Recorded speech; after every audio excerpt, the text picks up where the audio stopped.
There is a company whose watches sell for more than most people's cars. It advertises during the World Cup, the Olympics, Wimbledon. Its crown logo is one of the most recognized symbols on the planet. And yet there is no ticker symbol for this company, no annual shareholder meeting, no quarterly earnings call. If you wanted to buy one share, you couldn't. Not for any price from anyone, because there is nothing to buy. Rolex has no shareholders. It never has. The man who built it made sure of that before he died, in a decision most owners have never heard. This is how an orphan with no children turned a wristwatch into the most valuable name in luxury. Then he made sure no family, no bank, and no billionaire could ever own it again. It's 1881. In the Bavarian town of Kulmbach, a boy named Hans Wilsdorf is born into a family that runs an iron and steel factory. Within a few years, his mother dies. By the time he turns 12, his father is dead too. There is no family business waiting for him. His uncles sell the factory and split the money. Wilsdorf is sent to boarding school, where he discovers he has a gift for mathematics and languages. He has no inheritance, no safety net, no family firm to inherit. What he has is a habit most orphans develop early: total self-reliance. At 18, he takes a job in Switzerland's watch export trade, learning how tiny movements get shipped, cased, and sold across Europe.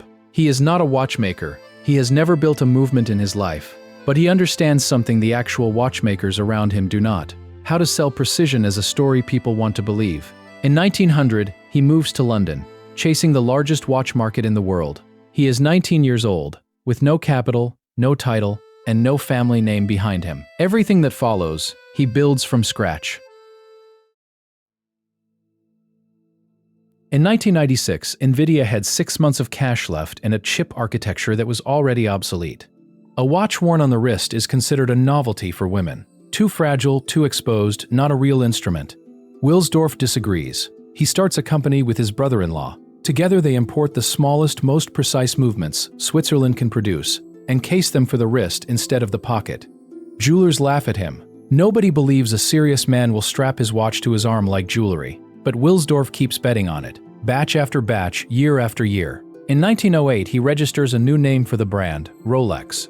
He picks it because it is short, easy to say in almost any language, and fits on a watch face. It even sounds, he says, like the click of a watch being wound. 2 years later, one of his wristwatches earns Switzerland's first ever chronometer certificate for a watch that size. Then Kew Observatory in England tests one of his wristwatches. The same institution that certifies ships' chronometers gives it a Class A rating, a grade meant for instruments the size of a small trunk.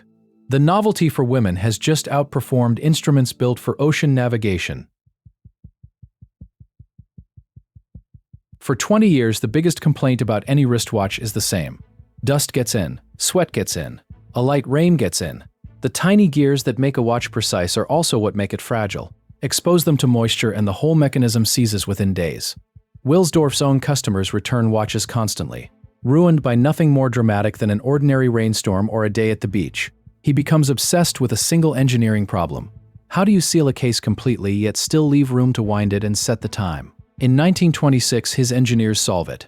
A case that screws shut like a submarine hatch, a crown that screws down against the case instead of simply pushing in. Every seam sealed tight enough to keep out dust, sand, and water. He calls it the Oyster, because like the shellfish, its case shuts and nothing gets through. It is a brilliant piece of engineering. It is also, so far, just a claim on paper. Nobody has proven a wristwatch can survive real water for real hours on a real person's arm. And claims from a company nobody has heard of are worth nothing. Not unless somebody proves it in public. Where failure means humiliation. October 1927.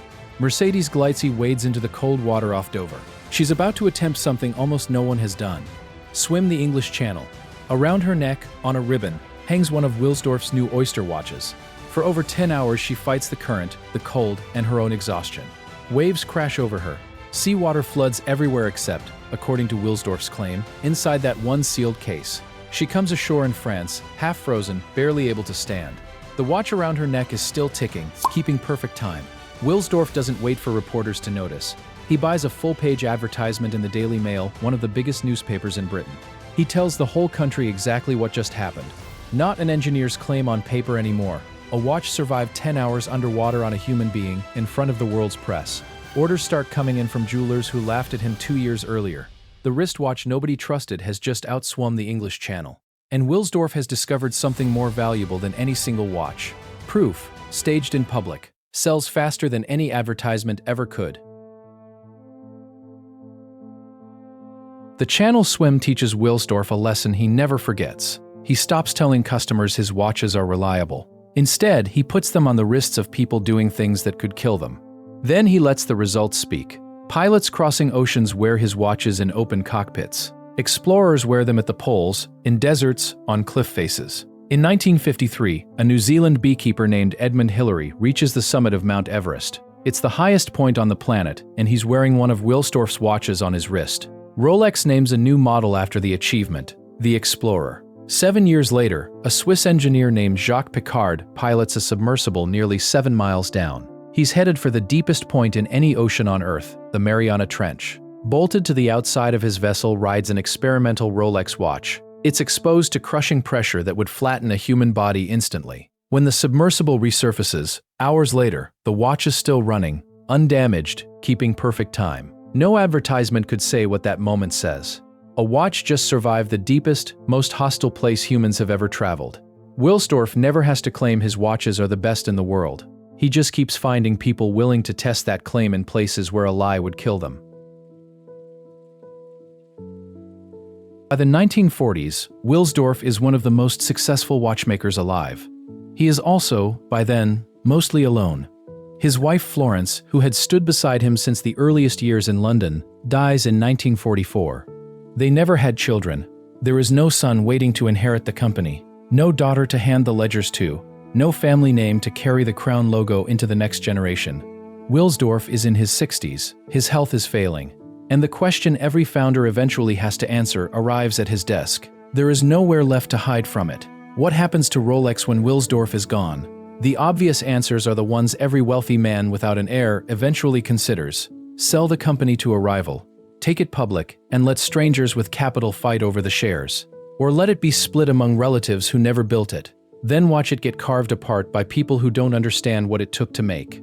Wilsdorf has spent 40 years building something that survived a channel swim and a trench dive. He is not about to hand it to people who never once bet on it.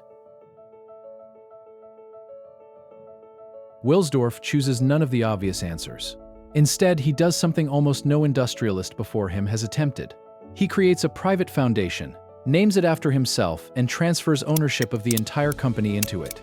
Not most of the shares, all of them.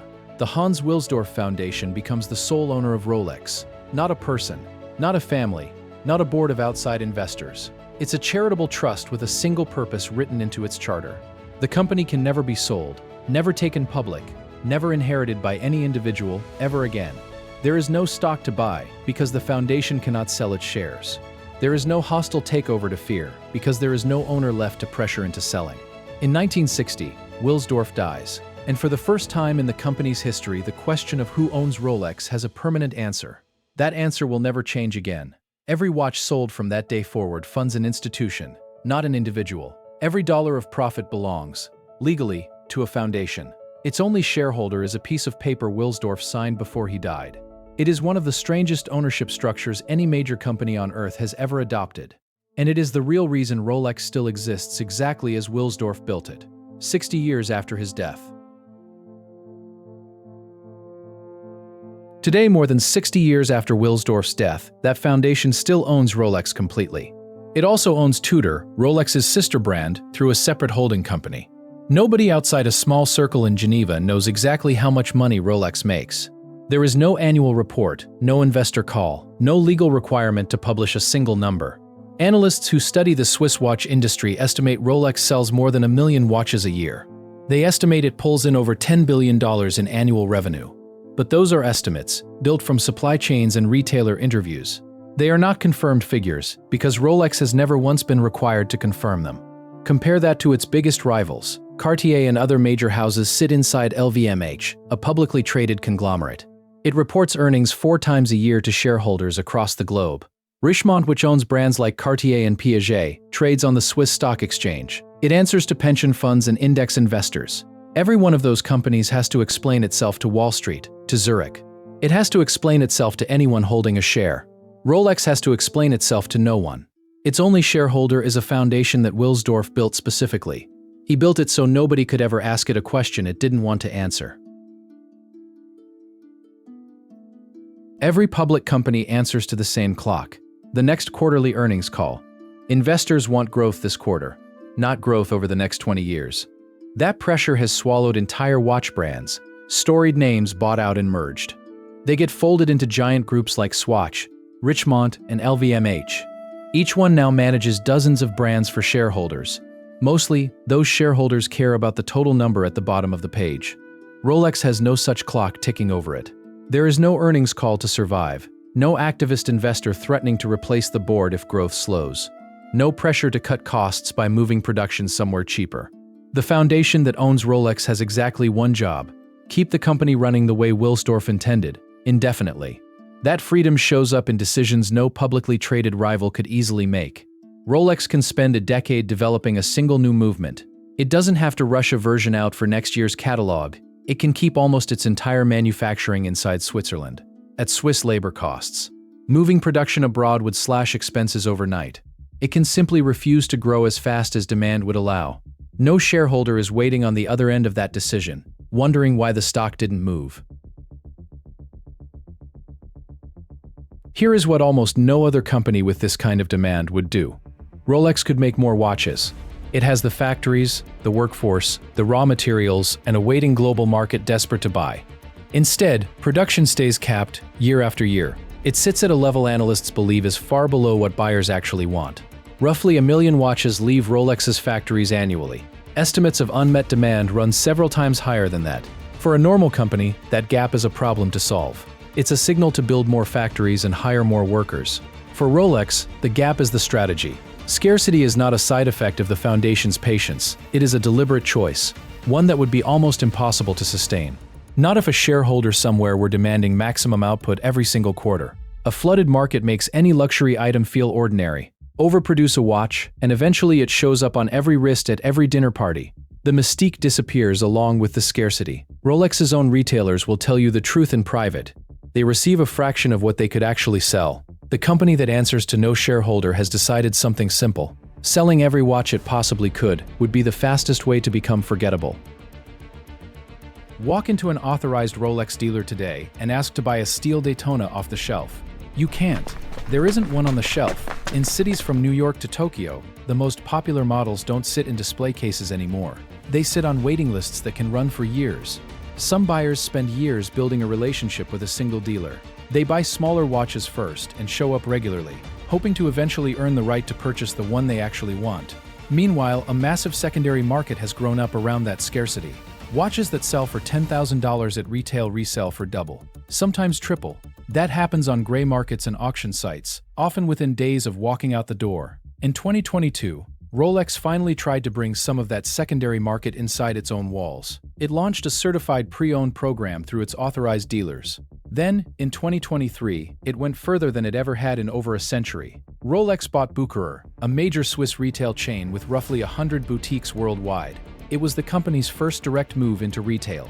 That came after 100 years of selling exclusively through independent dealers. The scarcity Wilsdorf's foundation could always afford to maintain has become an entire economy. Rolex itself now has to actively manage it. Most watch brands buy their components from outside suppliers. Cases from one factory, dials from another, straps from a third. Then they assemble the pieces and put their name on the box. Rolex does almost none of that. Rolex owns a gold foundry and melts its own gold. It's one of the only watch companies in the world to do so from raw metal. Rolex developed its own steel alloy, a stronger, more corrosion-resistant grade. It was originally built for surgical instruments and the aerospace industry. It uses that alloy in nearly every case and bracelet it makes. Rolex bought the dial maker. Rolex bought the bracelet maker. Rolex designs and builds its own movements from scratch, gear by gear, inside its own facilities. A public company chasing quarterly efficiency would outsource half of this in a heartbeat. Foreign labor is cheaper, off-the-shelf components are cheaper, buying steel on the open market is cheaper. Rolex does the opposite. Nobody with the power to force a cost-cutting decision exists inside its ownership structure. The foundation doesn't need the extra margin. It just needs the watches to be exactly what Wilsdorf intended. That holds indefinitely, regardless of what it costs to get there. That level of control is nearly unheard of in any manufactured product. let alone one made in the millions every year. So where does the money actually go, if there are no shareholders waiting to collect it? Some of it goes straight back into the company.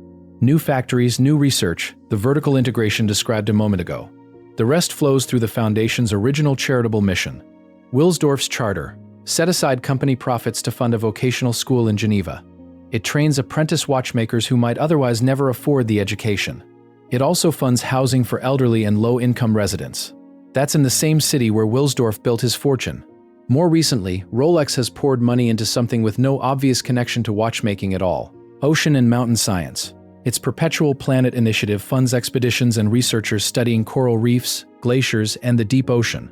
That happens in partnership with organizations like the National Geographic Society, and Orphan, who once had nothing built an institution that now quietly funds apprenticeships and housing. It also funds scientific expeditions most of its own customers never hear about. None of it requires a press release. None of it needs to move a stock price that doesn't exist. It happens because a foundation charter from 1944 said it should, and there has never been a shareholder around to argue otherwise. There is a price for all of this independence, and it isn't paid in dollars. It's paid in accountability. A company with shareholders has to file audited financial statements and disclose executive pay. It has to answer uncomfortable questions at annual meetings, whether it wants to or not. Rolex has none of those obligations, and neither does the foundation that owns it. Journalists who have tried to pin down Rolex's real profit margins have mostly hit the same wall. So have those chasing its real charitable spending, or even the exact size of its board. It is a private Swiss institution with zero legal requirement to explain itself to anyone outside it. When Rolex talks about funding ocean science or vocational schools, there is no independent audit. Nobody confirms what percentage of its actual profit that spending represents. It could be a meaningful commitment. It could be a rounding error dressed up as generosity. Outsiders simply cannot check. The entire structure was built deliberately so that no outsider ever could. That is the trade Wilsdorf made. He handed his company to a foundation instead of a stock exchange. He protected Rolex from short-term shareholders forever. He also made sure nobody could ever independently verify something important, whether the company he left behind still deserves the trust its customers place in it. Hans Wilsdorf spent his childhood with no family left to rely on. He spent his adult life building something no family could ever take away. No bank could seize it. No shareholder could vote to sell it. He made sure of that before he died, and it has stayed true for over 60 years.